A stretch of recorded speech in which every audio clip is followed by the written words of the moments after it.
Oh, hello everyone. Happy Friday. I hope everyone's doing well today and hopefully you're able to finish off work a little bit early. So, wanted to come on here today and talk a little bit about my story and share some of the challenges that I've overcome with food. And this is definitely something that is more of a personal and sensitive topic, and it's definitely something that I talk about and have talked about on my Instagram, but I haven't shared it in quite some time. And I'm not gonna lie, a little nervous, heart's beating out of my chest a little bit because this is for sure a personal story. However, I wouldn't be doing my job and wouldn't be doing anyone here that follows me any justice if I didn't talk about it and didn't talk about how I overcame my diet culture trauma and my experience with my relationship with food. And so today we're just going to be going over my story and sharing a little bit about that. So, like I said, it's Friday, so we're gonna keep it light. We're not gonna get into anything, too serious here. But I'm gonna be going over, some of the main things. So, just to recap, I mean, if anybody doesn't know this about me, something that's super interesting that I'm really proud of myself for doing was that this Instagram, my business Instagram, actually once used to be my personal page. So, that means all my friends from high school and from when I was younger were following me when I changed over to my business page and started to post some super super like personal stuff around my health, my mental health, my relationship with food, my experience with food. And that was something that, while it was super scary, it was also healing at the same time because for the longest time in my relationship with food and my body, I didn't feel like I could talk about it. I did not feel like anyone would understand. I felt shame. I felt guilt around it. I felt like if I, talked about it, it would make me, less of, the person that I was, which is absolutely not the case. And by sharing it, by changing over my Instagram and turning my Instagram into my business account and actually sharing to the people that I knew and the people that I didn't know as well, just on there, just really was like a stepping stone for me to overcome the fear and the shame and the guilt that I had around it. And so this is just, a sign for you if you feel like you are struggling with your relationship with food, if you have diet culture trauma, if you feel like this is something that is like weighing on your head, just know that there are people out there that are probably going through it the same as you. And I cannot tell you the amount of clients that I have that when we talk about it together, they're like, oh my goodness, it is so nice to be able to talk about it and to be able to hear someone else talk about it because it's always just been in my head. And it's so important to be able to share with people around you. So I'm just going to kick that off and make sure that that there are people there that love you that want to talk to you about it. So in my experience with my relationship with food, I for the longest time was not happy with my body, even though like from the outside, people saw me as the athletic one, the person that was doing all these sports, the person that was doing like a ton of things.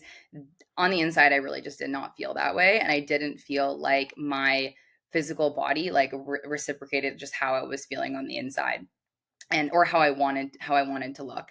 And so because of that, I really took this into my, adult life. I would try countless diets. I worked with multiple coaches online, and the whole goal was to just look differently, to like have the body that I wanted, my dream body.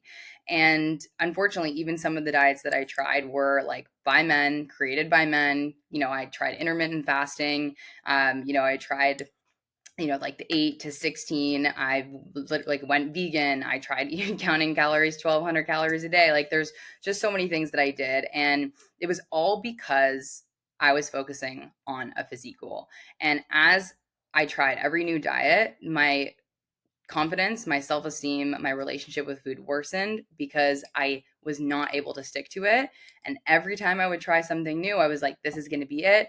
And then I couldn't do it. And then I was constantly thinking about food. And I just continued to feel like this self defeat. Like I was giving up on myself. Like I wasn't going to be able to do it. And I just questioned why. Like my coach, this person is telling me to do this. Why can't I do this? They say that this works. And after years and years, I just developed like a very poor relationship to food, disordered eating habits. Food was on my mind 24/7. I couldn't eat dessert without thinking about the amount of calories in it. I couldn't go to a night out with friends without, thinking about how I was going to feel after and thinking I had to work off what I had eaten. And this was really the breaking point for me when it started to bleed in so many areas of my life. I started to be irritable. I would fall asleep anywhere. I was so tired because I was undernourishing myself. I, wasn't able to show up in my job the way that I wanted to. And after like a period and years of essentially restricting and not feeling myself properly, this then turned to completely losing control in food, overeating, feeling like I couldn't have a piece of chocolate without eating more, or just going to my whole kitchen and just finding anything that was there. And this was really my I'm done moment, when I was seeing it fall out in so many other areas of my life and not knowing why it was happening, and just knowing that like something needed to change. And this is the exact same with like my client Brooke right now. She used to work with a coach. She had a coach for the longest time in trying to lose weight. And they were trying to help her like intuitively eat, because she had tried so many diets and she was not able to get the results that she wanted. And the problem with the coach that helped her intuitively eat was that she felt it went on the other end of the spectrum. She would just eat anything and really not feel like she was fueling her body. And so this was something that we worked on together. Another one of my clients, April, just really felt like she would never be able to be free from diet culture, because she's had tried countless diets, and every single time the coach that she had would tell her like, you need to be eating this, you can't have this is bad, this is good. And this has really fueled my motivation and mission in the Diet Breakup Club, which is my membership for women who just want to have a better relationship with food. They don't want to have food weighing on their head 24/7, and they want to finally just feel present and joy without having to stress 24/7. And it's something that I'm super passionate about, because I've seen countless time and time again that all these women can do it. And so if I had known, all of the things that I know now in my journey, then my journey would have been a lot more enjoyable. I would have not had, the eating habits that I had. I, wouldn't have felt so discouraged and defeated. And I probably would have gone through it a lot faster if I had a community of like-minded women that would be in the exact same position as me, that would support me, and the knowledge that I know now. So I wanted to share a few things with you guys that I go through in the Diet Breakup Club membership, and the things that I've done to better my relationship with food and, get out of my disordered eating patterns. So the very first thing I did was stop putting an emphasis on my body and my weight.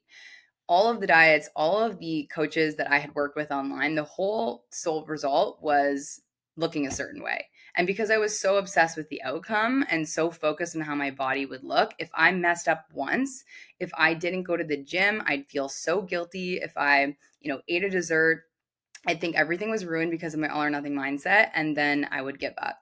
And the moment I stopped putting such an emphasis on my body and I started to focus on my energy, how food made me feel, on, me showing up better at work, my discipline, my mental health, I was so much happier, and I actually leaned out because I wasn't putting an emphasis on it. So it's crazy how that can happen. Number two, I really learned and understood what my core drivers were for my overeating. So after completing just kind of an audit of my own life and own eating patterns, I found out and figured out that my eating habits were a portion of emotion and also a portion of habitual. And the emotion side of things was me feeling out of control in my life. I was feeling stressed. I was running my business my first business at the time, and I felt like I didn't have much control. And so food was the thing that I'd go to control, that I'd focus on so much, because everything else wasn't feeling great. And that led to these behaviors. So once I understood what my core drivers were, I was then able to start working on those, start fixing and finding ways to handle my emotions differently, to not stress eat, right? Not to go to food, to do something else. And then I also learned how to change the habits that were driving these eating patterns as well. For example, was I skipping meals? Was I saving calories for later?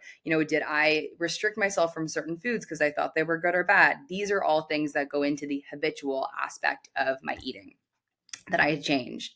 Number 3, I started to focus on food quality rather than quantity. So I was probably calorie counting for about 7 years and was always focusing on how much food. Is this 300 calories? Is this 400 calories? How many calories is this? And because of that, because most diets, that's really what's wrong. And I personally believe what's wrong with the fitness industry right now, when a coach is just focusing on getting you to count calories, or even just if it's counting macros, that's great because you're looking at protein, fat, and carbs, but it still puts an emphasis on quantity. And if you don't have a great relationship with food to begin with, this is not a good thing to do, because you don't actually focus on how food is making you feel. You just focus on the number. And then this is what causes us to not be in tune with our hunger cues, to, eat a little bit more than we thought we would. Even if we're full, we just eat more if we have some calories left. And it really can mess up that cycle and your trust with yourself and food. And finally, I started focusing on how food made me feel. So rather than looking at food as like good or bad, I would look at, how is this food going to make me feel physically? Is this going to make me feel more energized? Is this going to make me feel more full and more satiated? Or is this going to make me not feel so great? And for 80% of the time, I would focus on how food would make me feel physically. And 20% of the time, I then allow myself to focus on the food. Even if it didn't make me feel great physically, it made me feel mentally happy, because who doesn't love a chocolate bar? Who doesn't love a cupcake or a piece of cake whenever it's there and every now and then? So that 80-20 rule was such a really great way to help me understand that balance and also give myself permission to eat those things. And so these are all things that we go over in the Diet Breakup Club membership. And it's truly so special, you guys, because it's something that I just wish my younger self had when I was going through these things. And for there to be a private community of like-minded women that support you, that you can talk about when this topic is something that we really don't feel like we can talk about often. Even me coming on to, this live and recording this today, I still got, butterflies, and I was still honestly nervous to talk about it, because it's still something that isn't talked about as often, and we often swipe it under the rug and just continue to try another diet, which is not the solution. So if you really want to be like free of the diet for good, and you want to finally stop stressing about calories, and you want to be able to be excited about eating healthy, and also be excited to just have a warm, gooey chocolate chip cookie, and both things you find joy in without thinking twice, then this membership really is for you, you guys. So I'm so excited to see you in there. I'm going to post a comment, or I'm going to post it in the caption here so you can take a look at it. Thank you so much for joining, and I hope everyone has an amazing Friday. Can't wait to see you there.